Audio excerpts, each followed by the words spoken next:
Երեկ Արթիկում մի խումբ ՔՊԱ-ականներ դաժան ծեծի են ենթարկել Հայաստան դաշինքի ներկայացուցիչ Ռոբերտ Քոչարյանի աջակից Հակոբ Հարությունյանին։ Դեպքի վերաբերյալ քննչական կոմիտեում վարույթ է նախաձեռնվել։ Մասնավորապես Մակարյան Նյուզի տեղեկություններով ՔՊ ցուցակով падգամավորի տեխնացու Ժաննա Ասատյանի որդին Սիփան Գրիգորյանը իր ընկերների հետ հարձակվել ու դաժանաբար ծեծել է Հակոբ Հարությունյանին։ Հարությունյանը վերջերս Փաշինյանի հետ Արթիկում սուր բանավեճի մեջ էր հայտնվել։ Դեպքը տեղի ունեցել Արթիկի քաղաքապետարանի դիմաց աշխատանքային ժամին, եւ քաղաքապետարանի աշխատակիցները եւս մասնակից են եղել ծեծկրտուքին։ Նշվում է նաեւ, որ Հակոբ Հարությունյանին ծեծած Սիփան Գրիգորյանը ժամանակին նաեւ դանակահարության դեպքով ձերբակալված է եղել, որից հետո նրա նկատմամբ տնային կալանք է սահմանվել, բայց որոշ ժամանակ անց իր իշխանական կապերի շնորհիվ ազատ է արձակվել։ Հիշեցնենք, որ երեկ էլ Մասիսում ՔՊԱ-ականները խուլիգանաբար հարձակվել ու ծեծել էին Ուժեղ Հայաստան դաշինքի ներկայացուցիչներին, որոնք քարոզարշավ էին իրականացնում տարածքում։ Մինչ այս պահը քննչական կոմիտեում միայն վարույթ է նախաձեռնվել։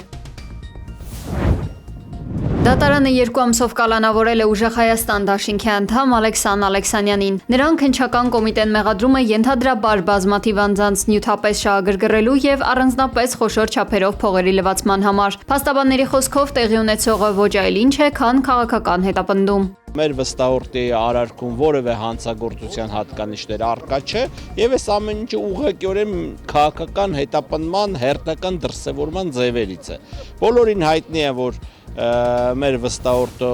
ուներ շատ մեծ աջակցություն Ուժեղ Հայաստան կուսակցությունների դաշինքին եւ այս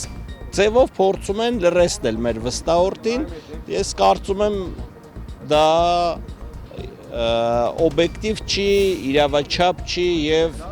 օրենքի հետ որևէ կապ եւ առնչություն չունի։ Հայաստանի փոխվարչապետ Մեհեր Գրիգորյանը ընդունել է Հայաստանում Իրանի արտակարգ եւ լիազոր դեսպան Խալիլ Շիրղոլամիին։ Հանդիպման ընթացքում զրուցակիցները քննարկել են եւ երկուստեք կարեւորել էներգետիկ, լոգիստիկ եւ առևտրատնտեսական ոլորտներում համագործակցության զարգացումը։ Նրանք անդրադարձել են նաեւ Հայաստան-Իրան երկկողմ համագործակցության օրակարգի այլ հարցերին։ Հապկից Հայաստանի հնարավոր դուրս գալու վերաբերյալ որոշումը պետք է կայացնի երկրի ղեկավարությունը կամ նրա ժողովուրդը, հայտարարել է ՀԱՊ գլխավոր քարտուղար Թալատբեկ Մասադիկովը։ Մինչև այս պահը ՀԱՊԿ Հայաստանին համարել է կազմակերպության լիիրավ անդամ, այլ որոշումները Հայաստանից չեն ստացվել։ Նա նաև նշել է, որ Եվրասիայում կայունության ամրապնդման համար պահանջվում են ՀԱՊԿ երկրների համատեղ ջանքերը։ Ռուսաստանի նախաձեռնությամբ կատարելագործվելու են կազմակերպության ուժերը եւ իրականացվելու է կադրերի համատեղ պատրաստում։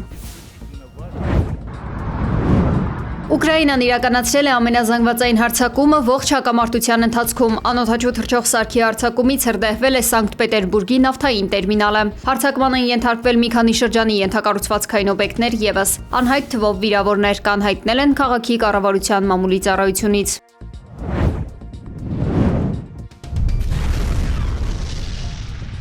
Ուկրաինական ԱԹՍ-ն Յենա-Կիևոյում հարձակվել է Մոսկվա-Սիմֆերոպոլ երթուղային ավտոբուսի վրա։ Նախնական տվյալներով զոհվել է 7, վիրավորվել 11 մարդ։ Կադրերում երևում է ուկրաինական կամիկադզե անօդաչու թռչող սարքը, որը միտումնավոր թիրախավորում է քաղաքացիական անձանց տեղափոխող մեքենաները։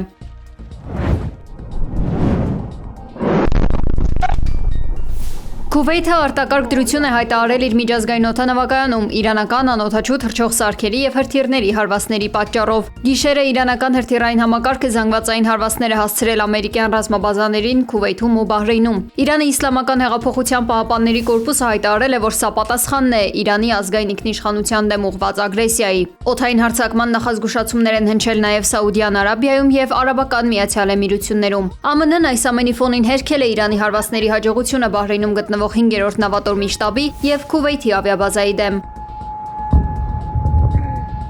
Ավելի ուշ նաև հայտարարվել է, թե Քուվեյթի բազայի դեմ իրանական դրոնների նորալիքը նույնպես չի կարողացել խոցել նախատեսված թիրախները։ ԱՄՆ նախագահ Դոնալդ Թրամփը չի բացառել ապագայում Իրանի գերագույն առաջնորդի հետ հանդիպումը, որը արդեն իսկ ներգրավված է բանակցային գործընթացում։ Թրամփի պատմամբ իրանական կողմը համաձայնել է չմշակել եւ չունենալ միջուկային զենք, թեև պաշտոնական Թեհրանն այս հայտարարությունն առայժմ չի մեկնաբանել։ Նա նշել է, որ Իրանում ցամաքային ներխուժման կարիք չկա, քանի որ ամերիկյան օդային հարվածների արդյունքում ոչնչացվել է ռազմական ուժերի մեծ մասը։ Խոսելով Հորմուզի նեղուցում ԱՄՆ ծովային շրջափակման մասին, Թրամփը նշել է, որ այն հնարավոր է է պահպանվի մինչև սեպտեմբերի 7-ը, թեև դա քիչ հավանական է համարել։ Դոնալդ Թրամփը հաստատել է, որ վերջին հեռախոսազրույցի ժամանակ ոչ ցենզուրային ձևով հանդիմանել է Իսրայելի վարչապետ Բենյամին Նեթանյահուին, նրան անվանելով անիծյալ խենթ։ Թրամփը պարզաբանել է, որ իրեն մի փոքր բարկացրել է Նեթանյահուի Լիբանանի հետ անընդհատ պատերազմելու հանգամանքը։ Այնուհանդերձ ԱՄՆ նախագահը շեշտել է, որ իրենք շատ լավ են համագործակցում որպես պատերազմական ժամանակաշրջանի նախագահ եւ վարչապետ, եւ որ ինքը շատ է սիրում Բիբիին եւ հիանալի աշխատում է նրա հետ։ ԱՄՆ դաշնային իշխանությունները լիկվիդացրել են անդրսահմանային թմրաթուներ եւ առգրավել շուրջ 45 միլիոն դոլար արժողությամբ ավելի քան 1 տոննա կոկային, հայտնել է Կալիֆոռնիայի հարավային օկրուգի դատախազությունը։ Ստորգետնյա անցուղու երկարությունը կազմել է մոտ 589 մետր մեքսիկական Տիխուանա քաղաքից մինչև Կալիֆոռնիա նահանգի Սան Դիեգո քաղաքում գտնվող խանութներից մեկը։ Անցուղու պատերն ամրացված են եղել, այնտեղ կային ռեսել, օդափոխություն եւ էլեկտրականություն։